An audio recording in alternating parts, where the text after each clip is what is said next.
देखिए हम इधर से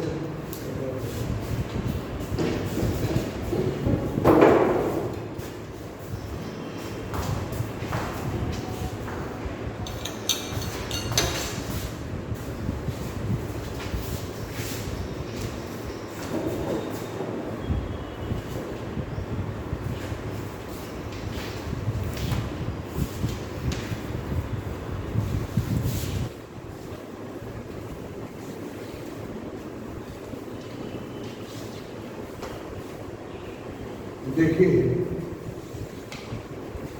ये हम लेसन फर्स्ट पढ़ा रहे थे, उसी का रिवीजन कर रहे हैं जब तक सबका पूरा हो गया। लेसन फर्स्ट आपका नाम है इसमें डायनामिक्स, सिलेबस में डायनामिक्स ऑफ सिस्टम।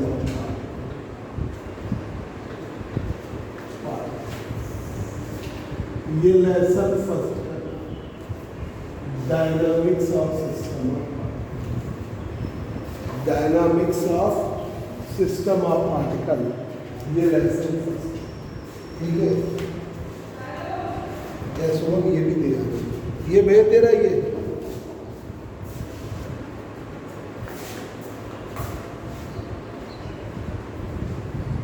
पार्टिकल शुरुआत से बता रहे हैं, हम पढ़ चुके हैं, रिवाइज कर लेंगे। तो 246 में पीछे वाला पढ़ा देते, हमारी क्लास में निकाल हो जाएगी। ये आपकी पहली क्लास है ऑनलाइन की। देखिए, पार्टिकल्स को हमने या बॉडीज को हमने दो क्लास में डिवाइड किया। पार्टिकल और बॉडीज को हमने पार्टिकल या बॉडीज को हमने दो क्लास में डिवाइड किया। एक है रिलेटिविस्टिक पार्टिकल, रिलेटिविस्टिक पार्टिकल जिसके लिए रिलेटिविटी बनी है। एक फिजिक्स की ब्रांच है रिलेटिविटी, ये तीसरे या चौथे मतलब शायद हमें थर्ड ईयर वाले में पढ़ोगे रिलेटिविटी, वो ब्रांच। और एक है non relativistic particle, non relativistic. एक है रिलेटिविस्टिक पार्टिकल या दूसरा है non relativistic particle. Relativistic particle वो है जिसकी वेलोसिटी लाइट की वेलोसिटी के आसपास। नॉन रिलेटिविस्टिक पार्टिकल की वेलोसिटी लाइट की वेलोसिटी से बहुत कम। तो नॉन रिलेटिविस्टिक पार्टिकल की वेलोसिटी लाइट की वेलोसिटी से बहुत कम है और रिलेटिविस्टिक पार्टिकल की वेलोसिटी लाइट की वेलोसिटी के आसपास। पर ये कभी भी c के बराबर नहीं, इक्वल नहीं होगा। v does not equal to c। और एक और चीज, v does not greater than c। ना तो v की वैल्यू c के बराबर हो सकती है और ना v की वैल्यू c से बड़ी हो सकती है, हमेशा छोटी रहेगी। पर कंपेरेबल रिलेटिविस्टिक वेलोसिटी मतलब जो पार्टिकल है उसकी वेलोसिटी लाइट की वेलोसिटी के आसपास है। जैसे ये है 3 × 10⁸, ये हो गया 2.99 10⁸, 10⁻7 आ गया, 10�6 हो गया, बस उसके आसपास पहुंच जाए। ठीक है, मैं थोड़ा ही अंतर रहेगा। पर ये सोचो 3 × 10⁸ से 3 × 10⁹ हो जाए, वो नहीं, हमेशा रहेगी कम ही, पर वो आसपास रहेगी। ऐसे पार्टिकल हैं आपके electron, proton, neutron, alpha particle, ठीक है, फोटॉन है। ये रिलेटिविस्टिक पार्टिकल, ये आपके relativistic particle. Non relativistic particle का एग्जाम्पल है जो इनको छोड़कर देते हैं। ऑल बॉडीज या particles except relativistic, all bodies और पार्टिकल्स एक्सेप्ट रिलेटिविस्टिक। ठीक है, relativistic particle except relativistic particle. भाई इनको छोड़ो।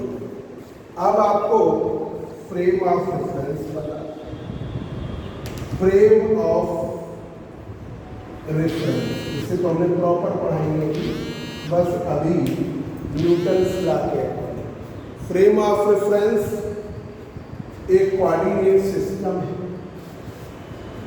एक कोऑर्डिनेट सिस्टम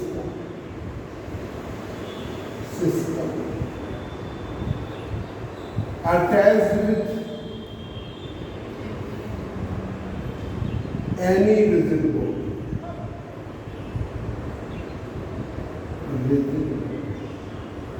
तो फ्रेम ऑफ रेफरेंस एक कोऑर्डिनेट सिस्टम है जो हमने अटैच कर दिया किसी भी रिजिड बॉडी से। दो प्रकार के फ्रेम हैं, one is inertial frame and another is non-inertial.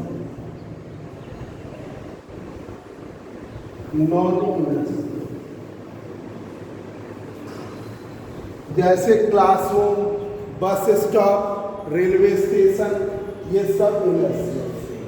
तो इसका एग्जाम्पल है क्लासरूम, भाई फिक्स है ना classroom, railway station, bus stop. ठीक है, नॉन इनर्शियल का एग्जांपल जितनी भी मूविंग बॉडीज है सब non inertial, all moving bodies.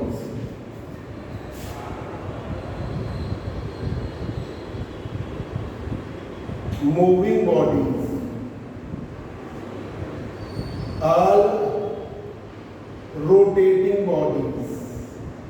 अब रोटेटिंग बॉडीज में तो आपका प्लैनेट भी है ना, ठीक है, ऑल प्लैनेट्स,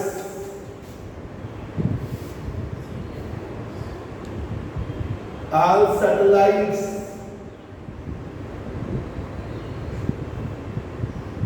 ऑल सैटेलाइट जो भी रोटेट कर रहा है, इसमें मूविंग बॉडी इनर्शियल फ्रेम हो सकती है अगर वो कांस्टेंट वेलोसिटी से मूव करे।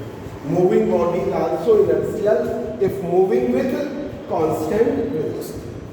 अब इस यहाँ पर ये हमने पूरी जो बैकग्राउंड है वो न्यूटन्स लॉ के लिए, देखिए जरा, Newton's law of motion, Newton के गति के नियम, Newton's law of motion. Newton's law inertial frame के लिए है, Newton's law rotating body. Newton's law जो एप्लीकेबल है वो इनर्शियल फ्रेम के लिए है और आपके नॉन रिलेटिविस्टिक बॉडी, ठीक है। Newton gives the three laws of motion. Newton give the three laws of motion. Newton ने मोशन के तीन लॉ दिए, ठीक है। पहला है Newton first law, Galileo law, law of inertia. Newton give the three laws of motion. पहला है न्यूटन्स फर्स्ट लॉ और लॉ ऑफ इनर्शिया और गैलीलियो न्यूटन सेकेंड लॉ।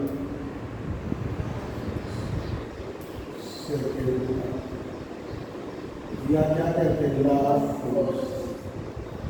अब ऑब्जेक्टिव में इम्पॉर्टेंट होता है, नाम ही पूछ लेगा, सब्जेक्टिव में इतना वो नहीं है, पर मालूम तो होना चाहिए।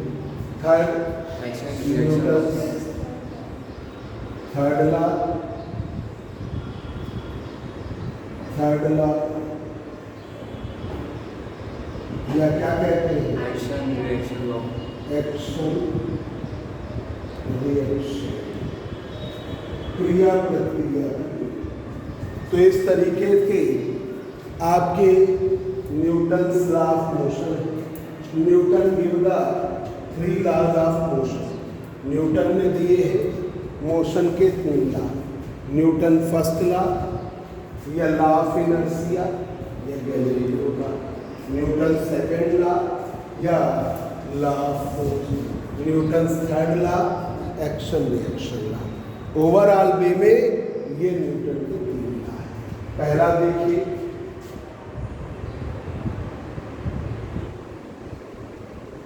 न्यूटन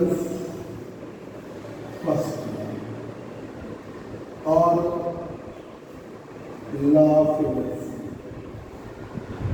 लॉ ऑफ इनर्शिया या गैलीलियो। इस लॉ के अकॉर्डिंग, टाइम का मैं बस वही मेन स्टेटमेंट दे दीजिए, every body continues to be in state of rest और स्टेट ऑफ मोशन until या unless some external force is applied on it. Every body, प्रत्येक वस्तु continues to be in state of rest or state of motion. Every body continues to be in state of rest or state of motion until some external force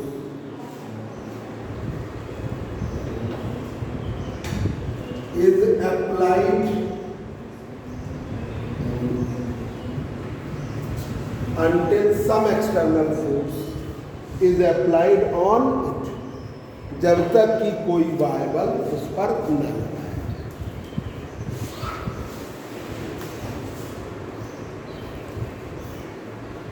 ये है Newton's first law.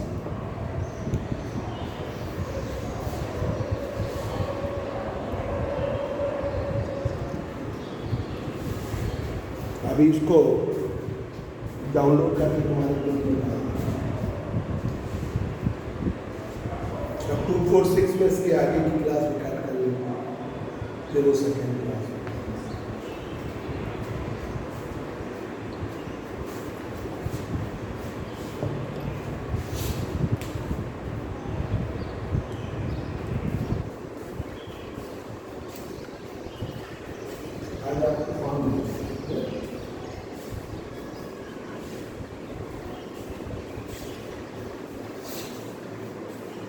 ये वैसे लिखे थे, Newtonian mechanics लिख दिया lesson का नाम, क्योंकि न्यूटन, या वैसे ये भी आपका ये नाम सिलेबस में जो है वो यही है।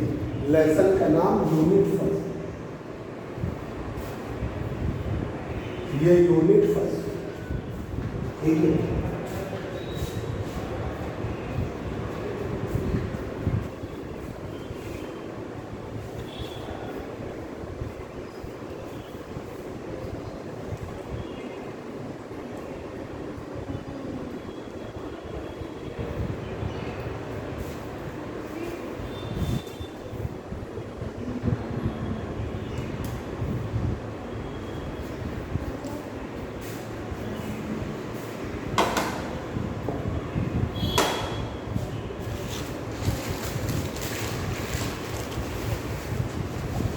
क्या है लेसन में पहला शुरुआत, dynamics of system of particles. तो इस लेसन का इजी और बहुत इम्पॉर्टेंट टॉपिक है सिस्टम ऑफ पार्टिकल्स। क्योंकि हमें उसकी डायनामिक्स पढ़नी है, सिस्टम ऑफ पार्टिकल्स। पार्टिकल्स और बॉडीज को हमने दो क्लास में डिवाइड किया।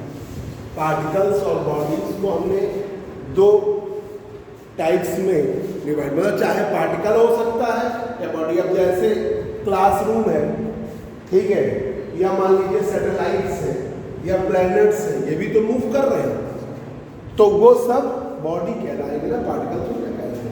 तो चाहे पार्टिकल्स हो चाहे बॉडीज, ठीक है। अब जैसे पूरी बस मूव कर रही है, तो बस क्या फिर बॉडी कहलाएगी। तो इसलिए पार्टिकल्स या बॉडीज। अब पार्टिकल्स में electron, proton, neutron, alpha particle, photon, ये सब रिलेटिविस्टिक पार्टिकल हैं जिनकी वेलोसिटी लाइट की वेलोसिटी के आसपास है। और नॉन रिलेटिविस्टिक पार्टिकल वो है जिनकी वेलोसिटी लाइट की वेलोसिटी से बहुत कम है। इसका एग्जांपल है all bodies, all particles except, जितनी भी बॉडीज और पार्टिकल्स है रिलेटिविस्टिक पार्टिकल को छोड़, सापेक्षिक पार्टिकल को छोड़, ठीक है। इसके बाद example electron, proton, neutron, alpha particle and so on. अब देखिए फ्रेम दो प्रकार के हैं, ये अभी प्रॉपर पढ़ोगे, हमने प्रॉपर पढ़ा। फ्रेम दो प्रकार के हैं, फ्रेम पर पॉइंट्स लिखवाएंगे, फिर इनर्शियल फ्रेम बताएंगे, नॉन इनर्शियल फ्रेम बताएंगे, ठीक है। तो फ्रेम ऑफ रेफरेंस एक coordinate system attach with any, एक कोऑर्डिनेट सिस्टम है जो हम अटैच कर देते हैं किसी भी रिजिड बॉडी से। दो प्रकार के कोऑर्डिनेट सिस्टम है, एक इनर्शियल है, एक non inertial. Inertial Newton's law को होल्ड करता है। इनर्शियल फ्रेम में अगर कोई बॉडी अनएक्सेलरेटेड है, इसमें कोई एक्सेलरेशन नहीं, तो एक्सेलरेट नहीं होगा। इसमें अनएक्सेलरेटेड बॉडी एक्सेलरेट हो जाएगी। अब देखिए न्यूटन्स लॉ ऑफ मोशन, ठीक है, ये पहला टॉपिक है, तो हमने ऐसे ही आपको बताया है, जिससे आप इसमें आपको लिमिटेशन बतानी होगी कि Newton's law non relativistic particle के लिए है, रिलेटिविस्टिक पार्टिकल के लिए यहाँ फेल हो गया न्यूटन्स लॉ। ये फेल ही यहीं से हुआ था जब इलेक्ट्रॉन की डिस्कवरी हुई, उसी से न्यूटन्स लॉ, बल्कि क्लासिकल मैकेनिक्स जो ब्रांच है न्यूटन्स लॉ पर बेस्ड, ये जो मैकेनिक्स पढ़ रहे हो, आपके पेपर का नाम क्या है, मैकेनिक्स एंड वेव मोशन, ये पूरी ब्रांच ही फेल हो गई जैसे ही आपका रिलेटिविस्टिक पार्टिकल इलेक्ट्रॉन की डिस्कवरी, ठीक है। अब देखिए Newton give the 3 laws of motion, Newton first law है या लॉ ऑफ इनर्शिया है या गैलीलियो लॉ है। न्यूटन सेकेंड लॉ को लॉ ऑफ फोर्स कहते हैं। न्यूटन थर्ड लॉ को हर बच्चा जानता है, action reaction. Newton first law या लॉ ऑफ इनर्शिया में क्या है, एवरी बॉडी, प्रत्येक वस्तु कॉन्टिन्यूस बनाए रखेगी to be in state of rest और स्टेट ऑफ मोशन। प्रत्येक वस्तु बनाए रखेगी स्टेट ऑफ रेस्ट को या स्टेट ऑफ मोशन को, अनटिल, जब तक कि some external force is applied on it, जब तक कि कोई बाह्य बल ना हो। एवरी बॉडी कॉन्टिन्यूस, प्रत्येक वस्तु बनाए रखेगी, every body continues to be in state of rest और state of motion until some external force is applied upon. जैसे आप रेस्ट में हो, बस में बैठे हो, तो आपकी बॉडी रेस्ट को कंटिन्यू करना चाहती है, बस मूव कर रही है तो आपकी बॉडी मोशन को कंटिन्यू करना चाहती है, ठीक है।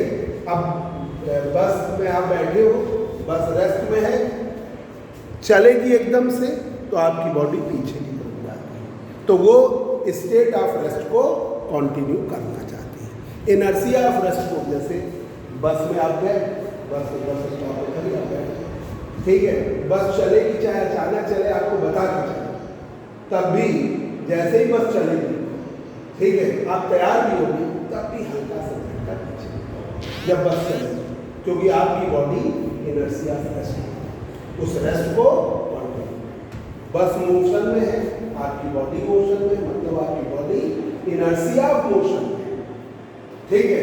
ब्रेक लगेगा आपकी बॉडी आगे, ये होता है कि, तो ये है इनर्शिया ऑफ रेस्ट, ये है इनर्शिया ऑफ मोशन।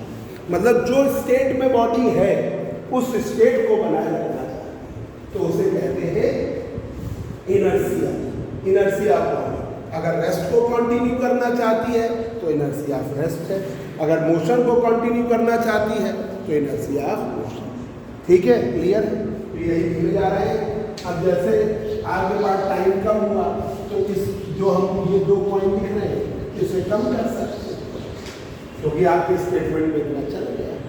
ठीक है, ये आपके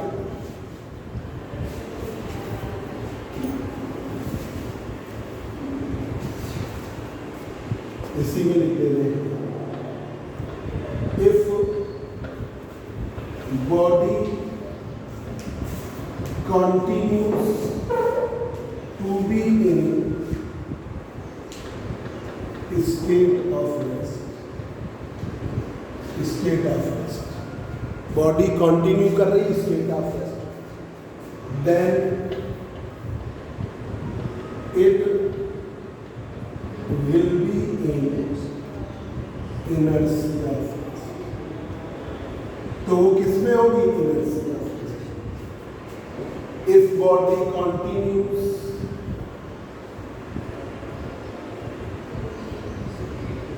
to be in state of motion,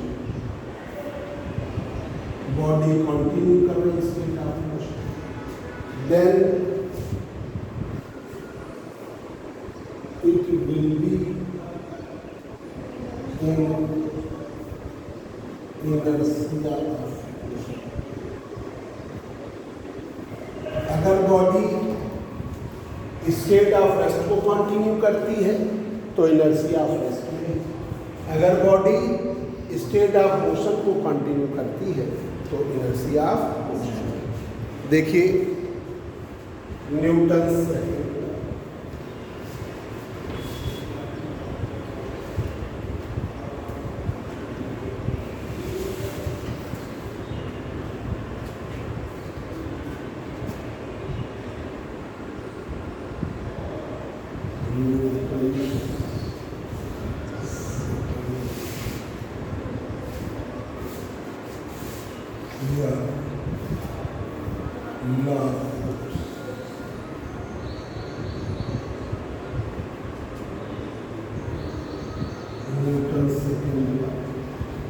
या law of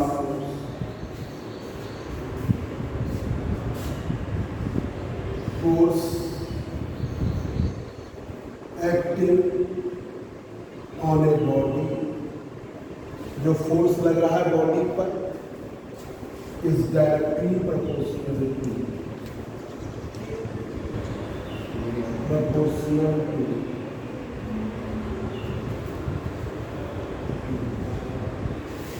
rate of change of linear rate of change of linear, जो फोर्स लग रहा है बॉडी पर वो संवेग परिवर्तन की दर के अनुक्रमानुपाती। फोर्स डायरेक्टली प्रोपोर्शनल है, rate of change of linear. Newton ने ये दिया। ठीक है, जो भी बॉडी पर फोर्स लगेगा वो लीनियर मोमेंटम के चेंज की दर, या ये कह सकते हो the rate of change of linear momentum directly proportional to force. उल्टा ही कह सकते हैं। जब बराबर किया तो के कांस्टेंट, के प्रोपोर्शनलिटी कांस्टेंट, के की वैल्यू क्या है? ठीक है, के है आपका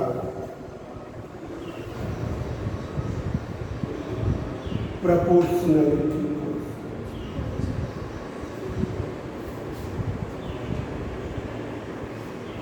के की वैल्यू है भाई। अगर मोमेंटम का रेट 1 हो तो फोर्स भी 1 हो। ठीक है, अब देखिए बच्चों,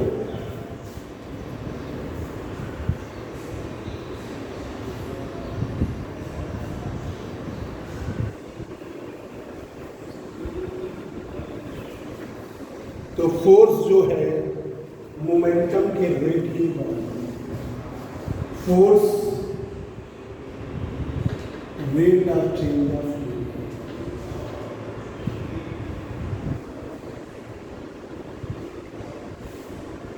फोर्स जो है rate of change of medium, ठीक है। फोर्स किसके बराबर है? रेट ऑफ, तो जैसे आप कहीं प्रूव कर रहे हो मोमेंटम करेगा क्या, फोर्स करेगा, ठीक है। तो फोर्स आपका rate of change of linear, rate of change of linear, force जो है rate of change of linear. अभी सभी बच्चों को याद है लीनियर मोमेंटम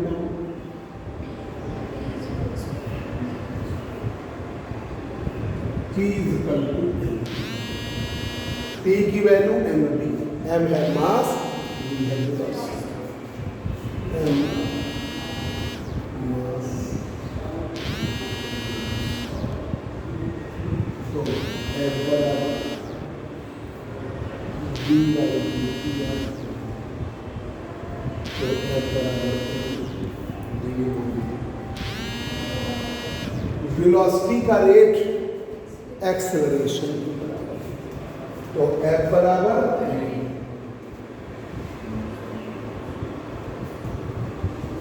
फोर्स जो है mass into acceleration, force mass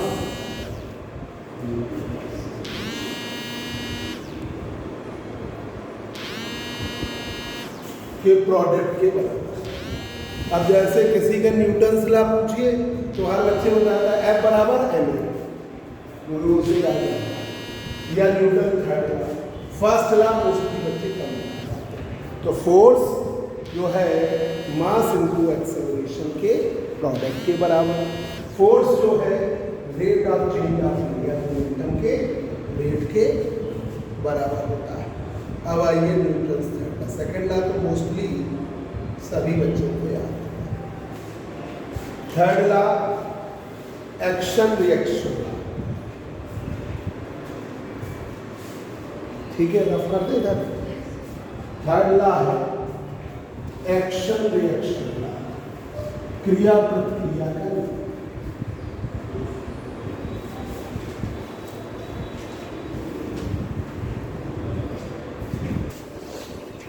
action reaction proper हो जाएगा ना, तो फिर हम मैथमेटिकल फिजिक्स पढ़ाएंगे, ठीक है। Action reaction, Newton's third law, Newton's third law, यह हम कहेंगे एक्शन रिएक्शन, क्रिया प्रतिक्रिया का। Newton's third law, action reaction. देखिए ये बॉडी है, कोलिजन हुआ, टकराए आपस में, कोलाइड करे, तो A पर B के कारण फोर्स F, B पर A के कारण फोर्स F, तो FAB है एक्शन, FBA है रिएक्शन, तो FAB is equal to minus FA, ये है एक्शन, ये है reaction. There is every action equal and opposite reaction. There is every action equal and opposite reaction. But action and reaction acting on the different bodies. देखिए, there is every action, प्रत्येक action, there is every action equal and opposite reaction.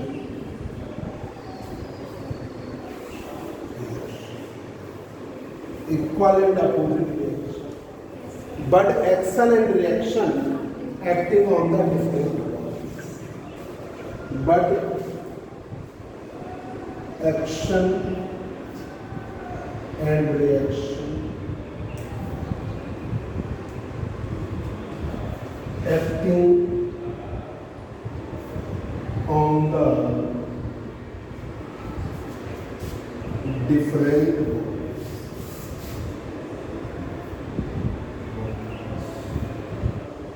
ये अलग अलग bodies पर there is every action equal and opposite reaction, but action and reaction acting on the different bodies.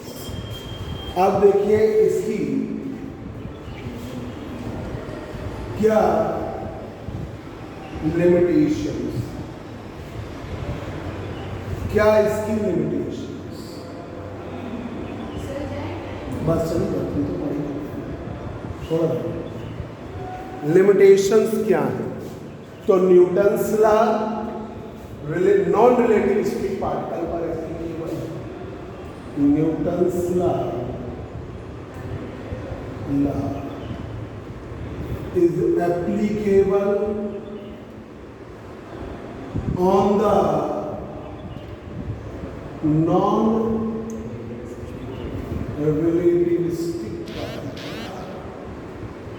Applicable on the non-relativistic particle. और Newton's law non inertial frame पर valid, inertial frame पर ही लगा है, ठीक है। Newton's law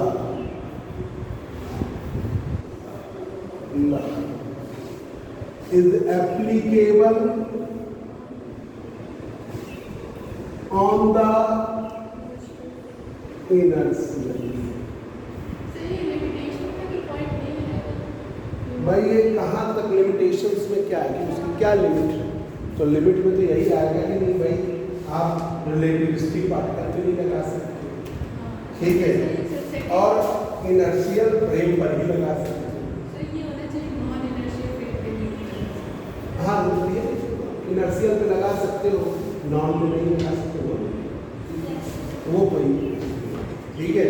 जैसे हमने इसमें लिख दिया नॉन रिलेटिविस्टिक पर आपका एप्लीकेबल है, तो आप लिख दीजिएगा Newton's law does not applicable on the non inertial frame, ठीक है। ये ठीक है, ये बस ये क्लास आपकी काफी। अब जब हम सैटरडे को पढ़ाएंगे तो